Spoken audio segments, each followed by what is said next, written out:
ಇನ್ನು ಮುಂದೆ ನೀವು ದೇವಸ್ಥಾನಕ್ಕೆ ಹೋಗ್ತಿದ್ದೀರಾ ಅಂತ ಹೇಳಿದ್ರೆ ನಿಮ್ಮ ಮೊಬೈಲ್ ಫೋನನ್ನು ಮನೇಲೇ ಬಿಟ್ಟು ಹೋಗಿ. ನೀವು ಇನ್ನು ಮುಂದೆ ದೇವಸ್ಥಾನಕ್ಕೆ ಹೋಗಬೇಕಾದ್ರೆ ಫೋನನ್ನು ಕ್ಯಾರಿ ಮಾಡಂಗಿಲ್ಲ. ಎಲ್ಲ ದೇವಾಲಯಗಳಲ್ಲೂ ಈ ಮೊಬೈಲ್ ಫೋನ್ ಬಳಕೆ ನಿಷೇಧ ಮಾಡಲಾಗಿದೆ. ಇದನ್ನು ನಾನು ಹೇಳ್ತಿಲ್ಲ, ಸಚಿವ ಎಸ್ ರಮೇಶ್ ಅವರು ಹೇಳ್ತಿದ್ದಾರೆ. ಏನಿದು ಕಹಾನಿ ಅಂತ ಕೇಳ್ತೀರಾ? ಪೂರ್ತಿ ವಿಡಿಯೋನ ನೋಡಿ. ಅದಕ್ಕೂ ಮುನ್ನ ನಾನು ಚಂದನ. ಈಗ ಸೋಷಿಯಲ್ ಮೀಡಿಯಾ ಟ್ರೆಂಡ್ ಜಾಸ್ತಿ ಆಗ್ತಿದ್ದಂಗೆನೆ ರೀಲ್ಸ್ ಮಾಡೋರ ಸಂಖ್ಯೆ ಅಥವಾ ಕಾಂಟೆಂಟ್ ಕ್ರಿಯೇಟರ್ಸ್ ಸಂಖ್ಯೆ ಕೂಡ ಜಾಸ್ತಿ ಆಗ್ತಾ ಹೋಗ್ತಾ ಇದೆ. ಈಗ ಯಾವುದಾದ್ರೂ ದೇವಾಲಯಕ್ಕೆ ಒಬ್ಬ ವ್ಯಕ್ತಿ ಹೋಗ್ತಾ ಇದ್ದಾರೆ ಅಂತ ಹೇಳಿದ್ರೆ ದೇವ್ರ ಮೇಲಿರೋ ಭಕ್ತಿಗೋ ಅಥವಾ ದೇವ್ರನ್ನ ನೋಡೋ ಆಸೆಗೋ ಹೋಗ್ತಾ ಇಲ್ಲ. ಸಾಕಷ್ಟು ಜನ ರೀಲ್ಸನ್ನು ಮಾಡಬೇಕಂತಾನೆ ದೇವಸ್ಥಾನಗಳಿಗೆ ಹೋಗ್ತಾ ಇದ್ದಾರೆ. ದೇವಸ್ಥಾನಕ್ಕೆ ಹೋಗಿ ಅಲ್ಲಿ ಹೊರಗಡೆ ರೀಲ್ಸನ್ನು ಮಾಡೋದು ಅಥವಾ ದೇವಸ್ಥಾನದ ಧಾರ್ಮಿಕ ಪದ್ಧತಿಗಳಿಗೆ ಧಕ್ಕೆ ತರುವಂತಹ ರೀಲ್ಸ್ಗಳನ್ನು ಮಾಡೋದು ಅಥವಾ ಅಲ್ಲಿನ ಪೂಜಾ ವಿಧಾನ ಏನು ಸಾಂಪ್ರದಾಯಿಕವಾಗಿ ಪರಂಪರೆಯಾಗಿ ಉಳಿಸ್ಕೊಂಡ್ ಬಂದಿರ್ತಾರಲ್ಲ ಅದನ್ನು ತೋರಿಸ್ಬೇಡಿ ಅಂತ ಹೇಳಿದ್ರು ಕೂಡ ಗೊತ್ತಾಗದೆ ರೀಲ್ಸನ್ನು ಮಾಡಿಕೊಂಡು ಸೋಷಿಯಲ್ ಮೀಡಿಯಾದಲ್ಲಿ ಹಾಕಿ ವೈರಲ್ ಮಾಡುವಂಥದ್ದು. ಈ ಹಿಂದೆ ನಾವು ಕೇದಾರ್ನಾಥ್ ವಿಡಿಯೋಗಳನ್ನೇ ನೋಡಿದ್ರೆ ಎಕ್ಸಾಂಪಲ್ ಆಗಿ ತಗೋಬಹುದು.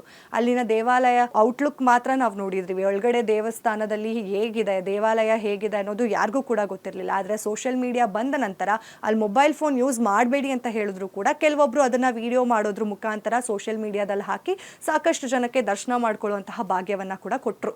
ಅದು ದೇವಸ್ಥಾನದ ಒಂದು ಧಾರ್ಮಿಕ ಪದ್ಧತಿ ಆಗಿರುತ್ತೆ. ಹಾಗಾಗೇನೆ ಮೊಬೈಲ್ ಫೋನ್ಗಳನ್ನು ಬಳಸಬೇಡಿ ಅಂತ ಹೇಳಿರ್ತಾರೆ. ಆದರೂ ಕೂಡ ನಮ್ಮ ಸಾಕಷ್ಟು ಜನ ಕೇಳದೆ ಸೋಷಿಯಲ್ ಮೀಡಿಯಾದಲ್ಲಿ ವ್ಯೂಸ್ ಬೇಕು, ಲೈಕ್ಸ್ ಬೇಕು ಅಂತ ಹೇಳಿ ಕದ್ದು ಮುಚ್ಚಿ ವಿಡಿಯೋಗಳನ್ನು ಕೂಡ ಮಾಡ್ಕೊಳ್ತಾ ಇರ್ತಾರೆ. ಸೊ ಇದನ್ನೆಲ್ಲ ತಡೆಗಟ್ಟಬೇಕು ಅಂತ ಹೇಳಿ ತಮಿಳುನಾಡಿನ HR&CE ಸಚಿವರಾಗಿರುವಂತಹ ಎಸ್ ರಮೇಶ್ ಅವರು ಒಂದು ಆದೇಶವನ್ನು ಹೊರಡಿಸಿದ್ದಾರೆ. ಆ ಆದೇಶದಲ್ಲಿ ಏನಿದೆ ಅಂತ ಹೇಳಿದ್ರೆ, ನೀವು ತಮಿಳುನಾಡಿನಲ್ಲಿ ಹೋಗ್ತಿದ್ದೀರಾ ದೇವಾಲಯಕ್ಕೆ ಅಂದರೆ ಮೊಬೈಲ್ ಫೋನ್ಗಳನ್ನು ತಗೊಂಡು ಹೋಗುವಾಗಿಲ್ಲ.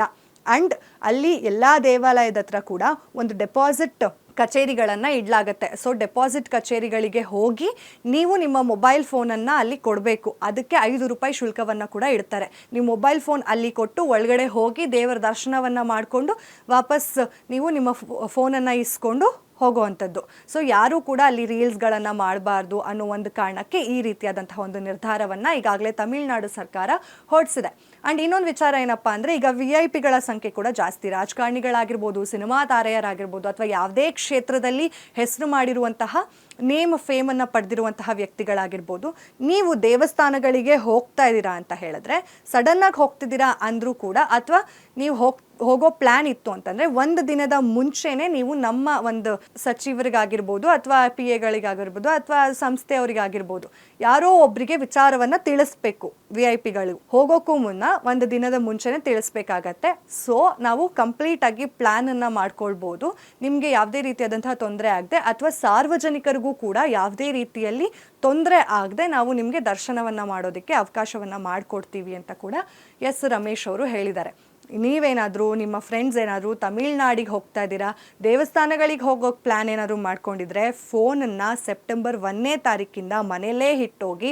ಯಾಕಂತಂದರೆ ಸೆಪ್ಟೆಂಬರ್ 1ನೇ ತಾರೀಕಿಂದ ಯಾರೂ ಕೂಡ ದೇವಸ್ಥಾನದಲ್ಲಿ ಮೊಬೈಲ್ ಫೋನ್ಗಳನ್ನು ಬಳಸುವಂತಿಲ್ಲ. ಯಾರೆಲ್ಲ ದೇವಸ್ಥಾನಕ್ಕೆ ಹೋಗಬೇಕಂತ ಪ್ಲ್ಯಾನ್ ಮಾಡ್ಕೊಂಡಿದ್ದಾರೆ ಸೆಪ್ಟೆಂಬರ್ ಆದಮೇಲೆ ಅವರಿಗೆ ಈ ವಿಡಿಯೋವನ್ನು ಶೇರ್ ಮಾಡಿ. ಮತ್ತೆ ಸಿಗೋಣ. ಅಲ್ಲಿವರೆಗೂ ನೋಡ್ತೀರಿ ಅಶ್ವವೇಗ ನ್ಯೂಸ್. ಇದು ಸತ್ಯಾನ್ವೇಷಣೆಯ ಊಟದಲ್ಲಿ.